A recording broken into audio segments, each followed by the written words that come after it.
প্রতি বছরই ঘরে আসলে ইফতারি বানাই, আর ঘরে হাতে বানানো ইফতারির স্বাদই অন্যরকম, আর খেয়ে তৃপ্তিও পাওয়া যায়। আপনার যতগুলো লাগে অতগুলোই বানিয়ে নিতে পারেন। আমি আসলে অনেকগুলো এখানে বানাই, আর যেরকম মানুষ থাকে ঘরে ওই রকমই বানানো হয়। প্রতিদিন তো সব মানুষ ঘরে থাকে না, এই কারণে কোনো দিন কম কোনো দিন বেশি। আসলে ঘরে যদি নিজেরা সবকিছু তৈরি করে খায়, আসলে এই খাওয়ার তৃপ্তি অন্যরকম আর ভালো লাগে। আসলে দোকানের জিনিস আপনি খাইবেন, দেখবেন ওখানে ছোটা দেয় বেশি, আর এই কারণে ইফতারিটা বেশি ভালো লাগে না।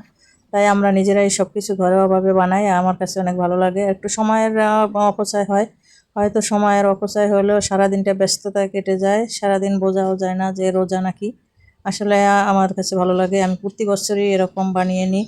আর এই দেখেন কত সুন্দর পেজুগুলো, আমার কাছে অনেক ভালো লাগছে। আর দোকানের পেজুগুলো এতটা শক্ত থাকে, মাঝে মাঝে চাবানো যায় না। আর এই দেখেন ঘরোয়াভাবে বানাইলে এই পেঁজুটা আপনি যেরকম বানাইতে চান ওই রকমই বানানো যাবে। তাই আমি ঘরোয়াভাবেই বেশি বানাই। আর ১ মাসের ভিতর মনে হয় না যে একদিনও বাইরের থেকে খাবার আনি। আর বাইরের খাবার এমনিতেই একটু পছন্দ কম করি, তাই আমরা বাইরের খাবার একটু কমই খাই। আমরা নিজেরা ঘরোয়াভাবে তৈরি করি, আমাদের কাছে অনেক ভালো লাগে। যারা বাহিরের খাবার পছন্দ করেন, আপনারা মাঝে মাঝে এভাবে ঘরোয়াভাবে বানিয়ে খেয়ে দেখবেন, বাহিরের খাবারের চাইতে দ্বিগুণ স্বাদ হয় আর ভালোও লাগে। আপনার যতগুলো মনে চায় ততগুলোই বানাই খেতে পারবেন, আর অসাধারণ নিজের হাতের তৈরি করা খাবার।